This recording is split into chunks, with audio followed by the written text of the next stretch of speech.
Morty and the Suitcase Keeper. Mother scurried about in a panicked pace, while father wrote down the hotel phone number. Morty's brother and sisters played amongst marbles, while they waited somewhat impatiently. Morty sat in his room with his face in his paws, staring at his inline skates, which would not fit into his suitcase. Father had a 3-day business meeting in Multipolis, and the mother was going along to keep him company. Morty and his brothers and sisters were being exiled to Grandma and Grandpa farm for a whole week. Of course, Morty loved his grandparents, and when he was younger, going to their house seemed like the most fun on earth. Now, in 3rd grade, it amazed him that a mouse could drive 3 hours and end up in the middle of nowhere, where time moved as slow as a tortoise.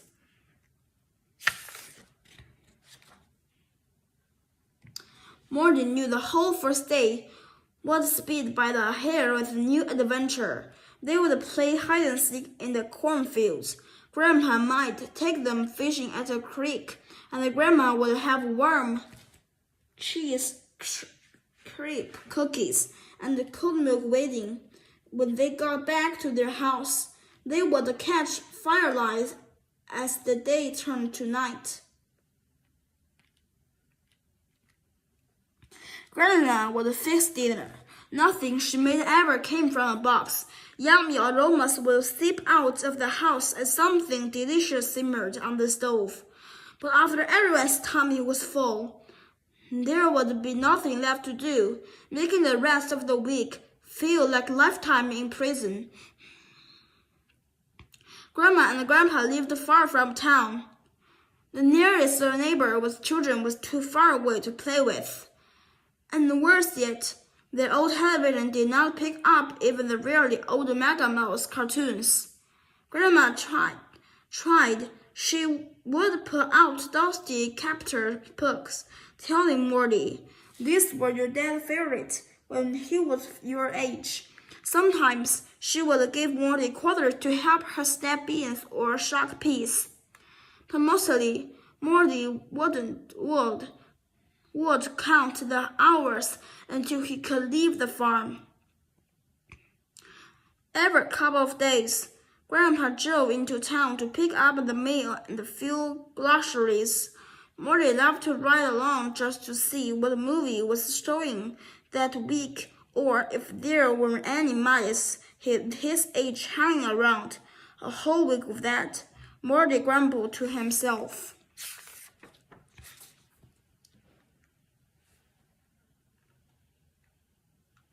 "Morty, are you talking to someone? Did you pack your pajamas?" Mother asked as she walked toward the open suitcase on his bed. "Uh-huh," Morty said. He planned to sleep in his favorite Mega Mouse t-shirt and matching boxers.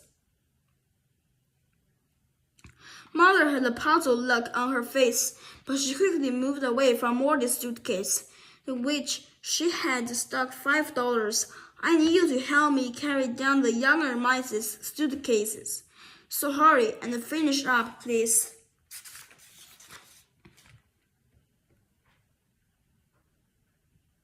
Morty knew the triple time. Mother packed a tiny little suitcase for each of his younger brothers and sisters. She neatly folded their clothes, including just what they needed. Each mouse picked one stuffed friend or a favorite blanket for sleeping away from home. Mother also tucked in $5 so they could get a special treat when they went to town with the Grandpa Mouse. Morty no longer needed a stuffed friend or a blanket, but he liked the $5 even if he could not find much of what he liked at the tiny store Grandma and Grandpa stopped at. Then Morty had a very mischievous idea. Perhaps there was a way he could bring his inline skates. Morty jumped up and scampered to his bedroom door. He looked left and right down the hall, and he listened for Mother. With no sight of her or a whiff of her forever grief perfume, Morty shoved half the clothes from his suitcase. Under his bed, he grabbed his Mega Mouse action figures and went in Lionsgate and stuffed them into their suitcase. As he shoved the toy in, Morty realized he needed even more room, and took another pile of clothes out. After throwing the clean, folded clothes to the bottom of his closet, Morty tried to cram the other in Lionsgate into his suitcase. No luck.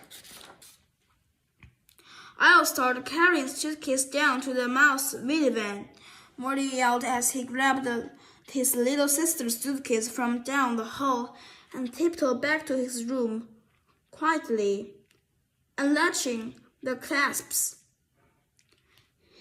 He thought about what else he could bring. "I'd like to have my comic book, too." Morty took all his little sister's clothes out of her suitcase and stuffed them under his bed. He hurriedly stuffed the other in Lionsgate, the comic books, and enough snappy blocks to build a monster mouse mansion into his sister's suitcase. Morty had to sit on top of the second suitcase to get it to latch. As he locked the loaded suitcases to the mouse minivan, Morty told himself to remember to unload his sister's suitcases. When they arrived at the farm, someone else might notice how much heavier they were than the other suitcases.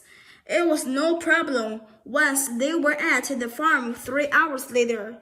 Father and Mother were in a hurry to catch their plane, and they barely took time to kiss her mice goodbye before they drove away. Morty had set the suitcases on the porch when he heard his brother calling him to the barn.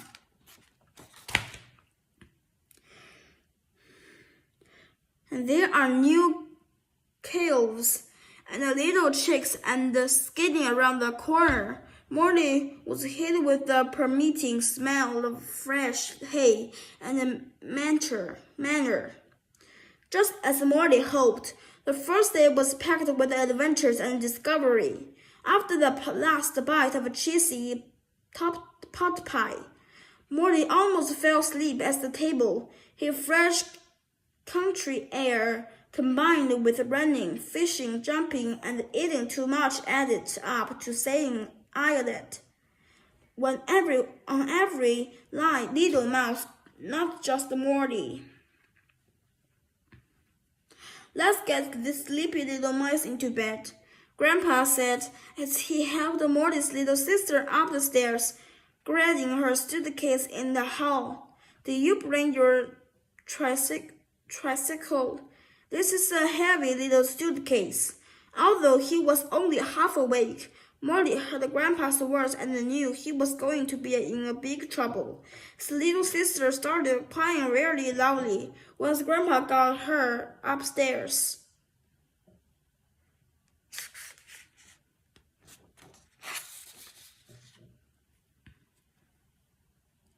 Morty's sister had no pajamas, no clothes, and the most heartbreaking to her, no sleepy blanket. He couldn't be smoothed. Hearing her cry made Morty's stomach drop.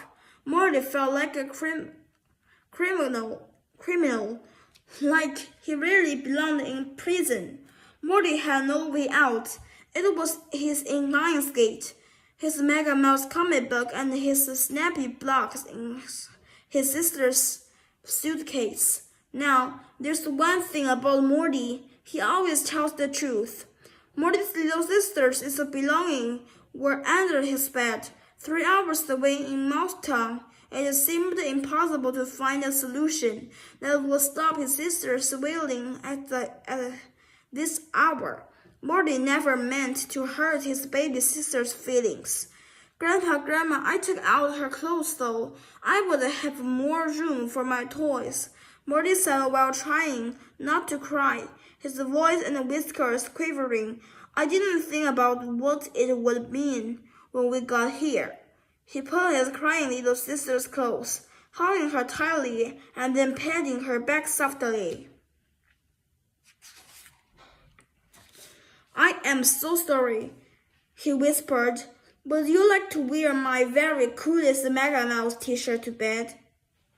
You're going to let her wear your Mega Mouse Save the World t-shirt, his brother asked, looking at Morty like he had sprout horns.